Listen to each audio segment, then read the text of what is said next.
Bonjour, aujourd'hui on va s'intéresser au fonctionnement logique d'un réseau. Comme le nom de cette vidéo l'indique, on va s'intéresser au fonctionnement purement logique du réseau, c'est-à-dire purement théorique, purement au niveau électronique et informatique. On ne va pas s'intéresser ni au matériel, ni à la configuration des réseaux. Donc c'est parti, on va regarder comment ça marche.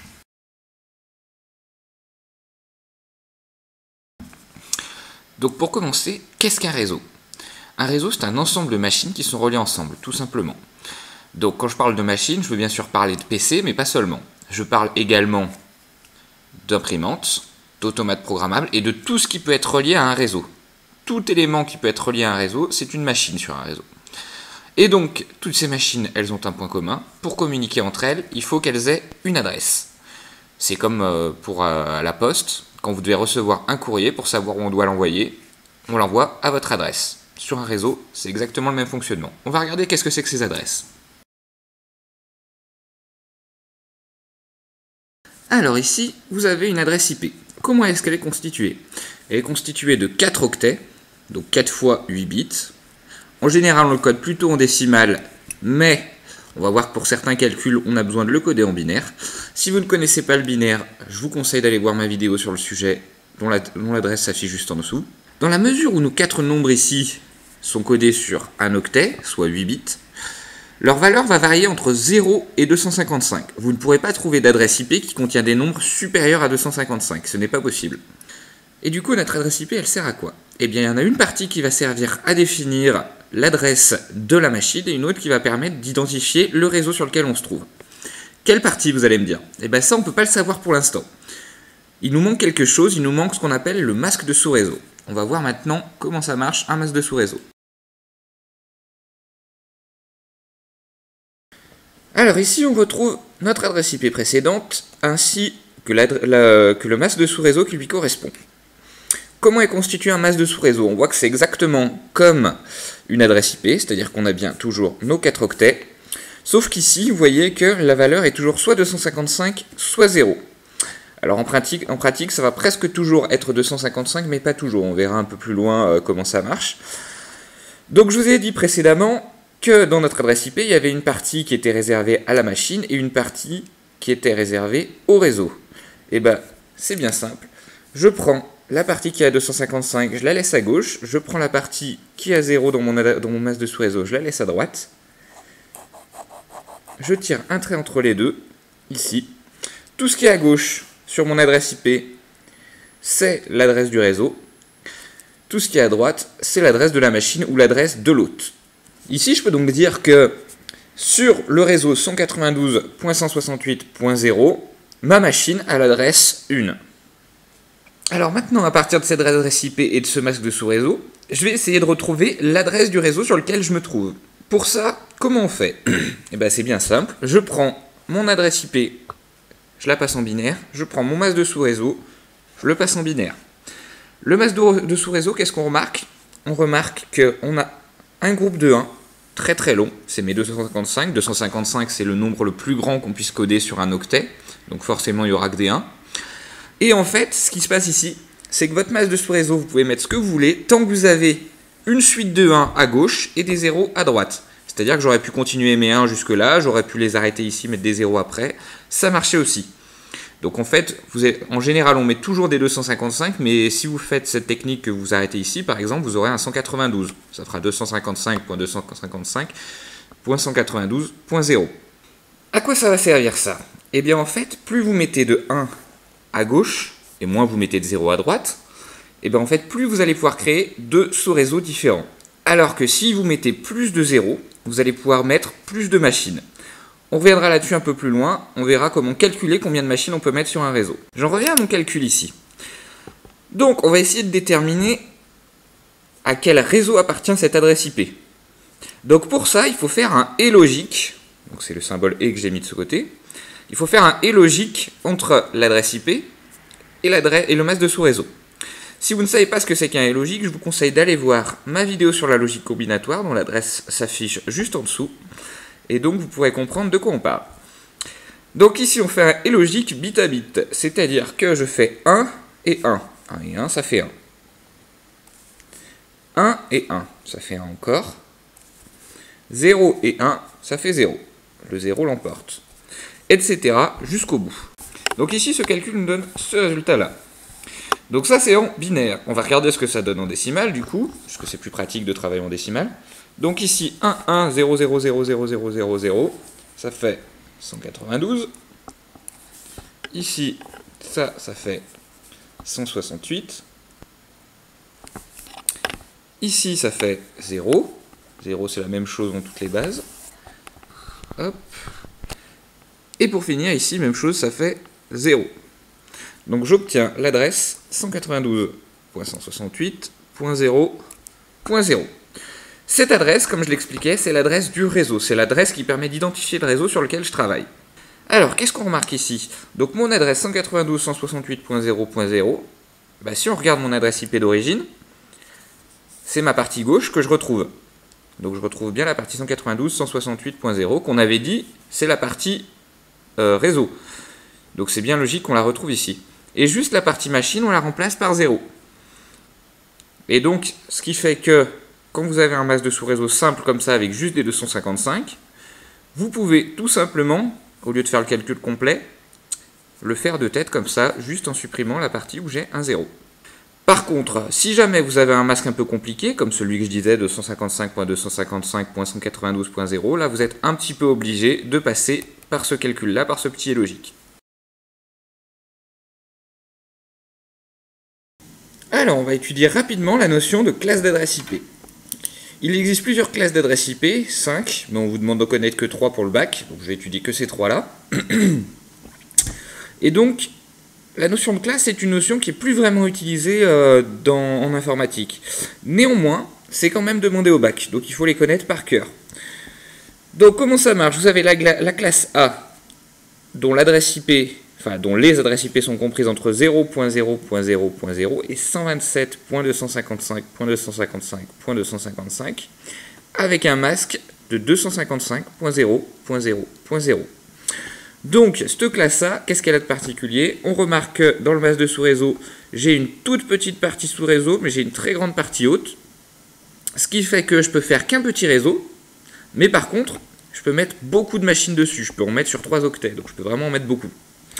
Vous avez la classe B, donc dont les adresses IP commencent à 128.0.0.0 et se terminent à 191.255.255.255.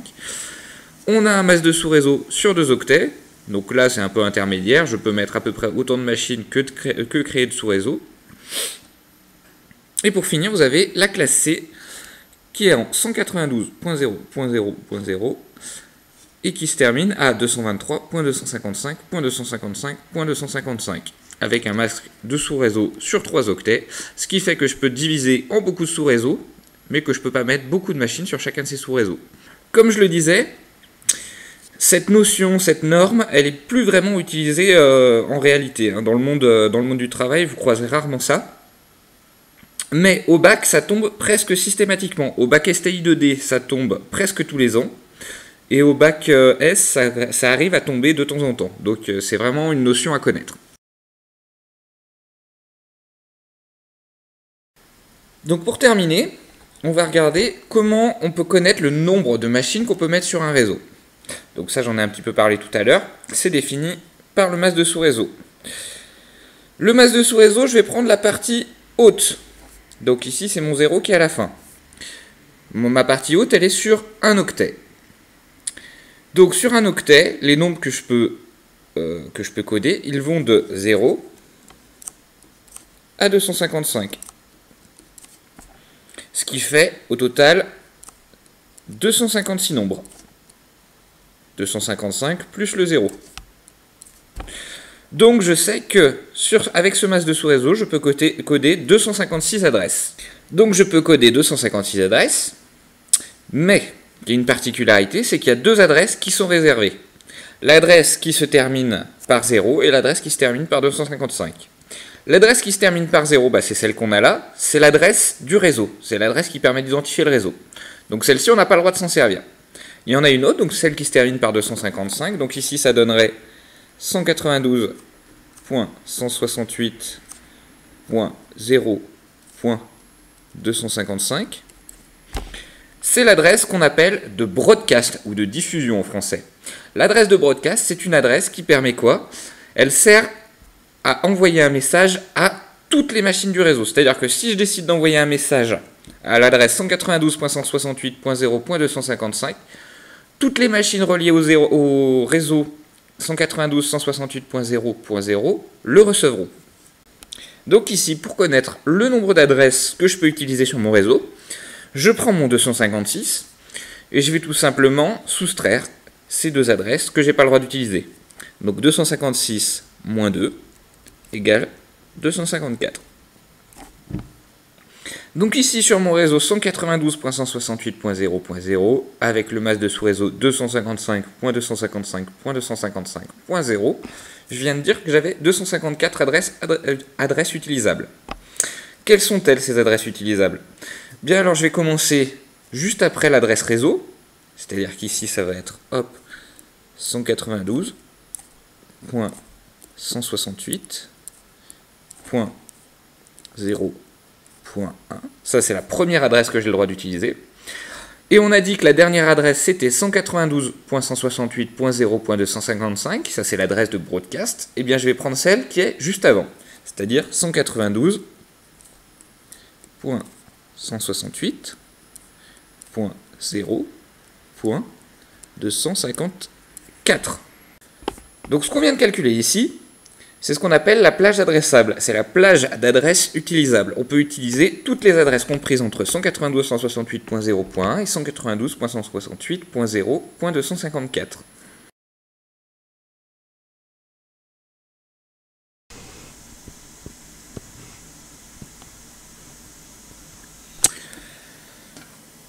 Alors, pour terminer, on va faire un petit exercice. Je vous donne l'adresse IP suivante, 172.128.10.5, avec le masque 255.255.192.0. Je vous demande de déterminer l'adresse du réseau, de déterminer le nombre d'adresses utilisables, de déterminer l'adresse de broadcast du réseau, et pour terminer, de donner la plage adressable du réseau. Donc ce petit exercice, c'est vraiment un exercice basique, c'est vraiment ce qu'on vous demandera en exercice, soit en cours, soit au bac. Donc si vous savez faire ça, vous êtes tranquille. Tout ce qu'on peut vous demander de plus dans cet exercice, ce serait de donner la classe de l'adresse IP du réseau. Sauf que moi, j'ai pas utilisé un masque de sous-réseau par défaut, donc je vous le demande pas.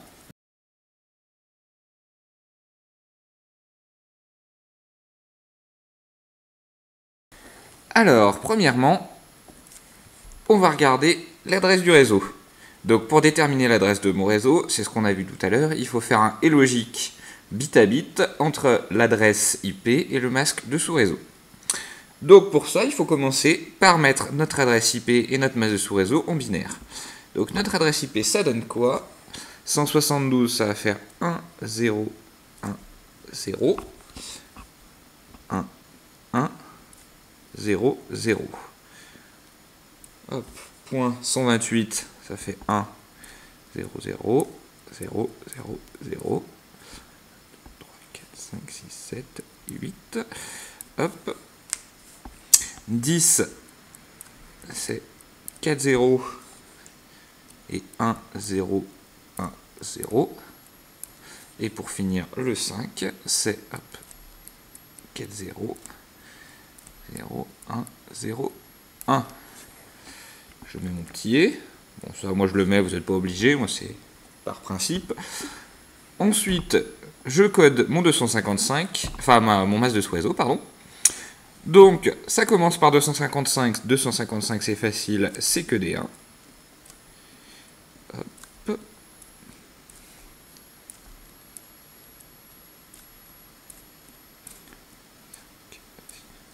7 et 8. Et ensuite 192, c'est hop, un premier 1 et un deuxième 1.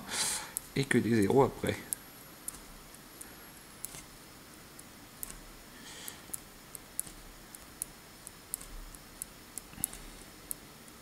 Donc on remarque ici que si je devais déterminer quelle partie de mon adresse est la partie haute et quelle partie de mon adresse est la partie réseau, je serais obligé de passer par le binaire, vous voyez, puisqu'ici je suis au milieu d'un des octets. Donc en gros, ça couperait ici, tout ce qui est à droite, c'est la partie haute, tout ce qui est à gauche, c'est la partie réseau. Et donc, on remarque bien ce que j'avais dit tout à l'heure, c'est que j'ai bien ma suite de 1 et ma suite de 0. On va faire notre relais logique maintenant.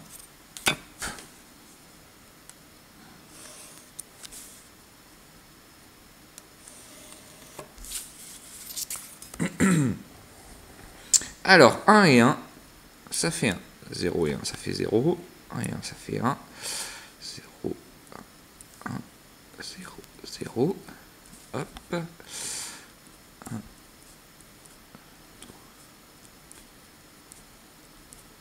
7. Hop. 0 et 1, 0. 0 et 1, 0. 0 et 0, 0. 0. 0 et 1, 0. 0. Point. 0. Hop. 1 et 0, 0. 0 et 0, 0. 1 et 0, 0. Voilà. Alors maintenant, cette adresse, on va la convertir en décimale de nouveau. Donc ici, ça va faire 172. Hop. C'est le nombre qu'on avait à l'origine, ça n'a pas changé. Ici, même chose, ça va toujours faire 128. Et ici, 0 et 0. 0 et 0. Hop, je mets mes points. Donc, l'adresse de mon réseau ici, c'est 172. Mon set est très vilain, je vais le refaire. Hop, 172.128.0.0. Alors, pour déterminer le nombre d'adresses utilisables sur notre réseau, on va d'abord prendre notre masse de sous-réseau. Ce masse de sous-réseau, on va le convertir en binaire. Hop, c'est ce qu'on a fait ici. Donc, comme on l'a dit tout à l'heure, quand on convertit un masse de sous-réseau en binaire, on a un groupe de 1 suivi d'un groupe de 0. Le groupe de 0, c'est ma partie haute. C'est ce qui va me permettre de coder mes adresses de mes machines. Donc, je vais la mettre de côté. Voilà, c'est pour ça que je l'ai encadrée en vert. Ici, elle est sur 14 bits. Donc, le but du jeu, ça va être de regarder quel nombre on peut coder sur 14 bits. Donc, hop, le plus grand nombre que je puisse coder, je fais 14 1 à la suite. 2, 3, 4. 2, 3, 4. 1, 2, 3, 4. Donc, c'est ce nombre-là. Et ce nombre-là, en décimale, il vaut 16 383. Ce 16 383, c'est le plus grand nombre que je puisse coder sur 14 bits. Et pour connaître le nombre d'adresses que j'ai le droit de coder, en fait, je vais faire plus 1. Je peux coder des nombres de 0 à 16 383, donc je peux coder 16 384 adresses. Si vous ne comprenez pas pourquoi on fait ce plus 1, je vais vous expliquer tout simplement. Si vous prenez les nombres de 1 à 9, ça fait 9 nombres. Par contre, si vous prenez les nombres de 0 à 9, ça fait 10 nombres. Ça fait plus 1. C'est exactement ce qu'on vient de faire ici. Donc, ce 16 384, c'est notre nombre d'adresses utilisables, sauf qu'il y en a deux qui ne peuvent pas être utilisées, qui sont réservées. C'est l'adresse de broadcast et l'adresse réseau. Donc, tout simplement, je vais faire moins 2. Donc, mon nombre d'adresses utilisables ici, c'est 16 382. Alors, en troisièmement, on vous demande de déterminer l'adresse de broadcast du réseau. Donc ça, c'est un truc qu'on n'a pas vraiment fait tout à l'heure, tout simplement parce que l'adresse de broadcast, elle était relativement évidente, elle était facile à calculer. Ici, on a vu qu'on avait un masse de sous-réseau qui tombe pas juste avec de 255, il y a un 192 au milieu qui nous enquiquine un petit peu. Donc, comment on va faire? On reprend l'adresse du réseau, celle qu'on a trouvée juste au-dessus, donc 172.128.0.0. On la repasse en binaire, ici. Et on a vu juste avant que notre partie haute, c'était les 14 derniers chiffres, enfin les 14 derniers bits plutôt. Donc, je les ai réencadrés ici. Et bien, ces 14 derniers bits, au lieu qu'ils soient à 0, on va les passer à 1. Ça va nous donner l'adresse de broadcast. Donc voilà, ici, j'ai converti ma partie haute, j'y ai mis que des 1. Donc, on va tout simplement prendre cette adresse-là et la convertir en décimale. Le premier octet, il fait 172. Lui, il n'a pas changé. Le deuxième, il n'a pas changé non plus. C'est toujours 128. Et c'est à partir de là que ça va avoir changé. Donc cet octet-là, hop, celui-là, qu'est-ce qu'il vaut? Si vous faites la conversion, il vaut 63. Hop. Et le dernier, j'ai que des 1. Quand on a que des 1 sur un octet, ça fait 255. Donc je récapitule ici comment on a fait pour trouver cette adresse de broadcast. On a tout d'abord pris notre adresse réseau, on l'a convertie en binaire. On a déterminé, grâce au masque de sous-réseau, quelle partie était la partie haute, donc la partie qui a 0 dans le masque de sous-réseau. Nous, on avait déterminé précédemment que c'était les 14 derniers bits, c'est pour ça que je l'ai fait directement. Ces 14 derniers bits, donc la partie haute, on la passe entièrement à 1 en binaire, on passe tous les bits à 1, et ensuite, simplement, on repasse en décimale. Et donc, pour terminer, on va regarder la plage adressable de ce réseau.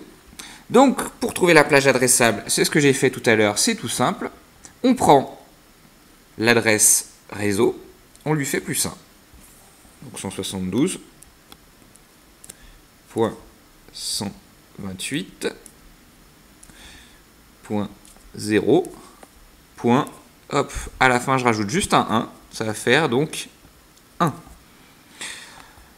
Ensuite, pour la dernière adresse adressable, pour la dernière adresse utilisable plutôt, je prends mon adresse de broadcast, que j'ai pas le droit d'utiliser, et je lui fais, là c'est le contraire, je lui fais moins 1. Je prends l'adresse qui est juste avant. Donc en gros, c'est ce dernier 1, là je le remplace par un 0. Ça, qu'est-ce que ça donne? Ça donne 172.128.63.254. Et voilà, donc je sais que sur le réseau 172.128.0.0 avec le masque 255.255.192.0, je peux adresser 16 382 adresses qui vont de 172.128.0.1 à 172.128.63.254. Cette vidéo est maintenant terminée, je vous remercie de l'avoir regardée. N'hésitez pas à poser des questions en commentaire, j'y répondrai dès que j'aurai le temps. Et n'hésitez pas non plus à proposer des sujets de vidéos, j'essaye toujours d'étudier toutes les propositions, donc n'hésitez pas. À bientôt sur ma chaîne.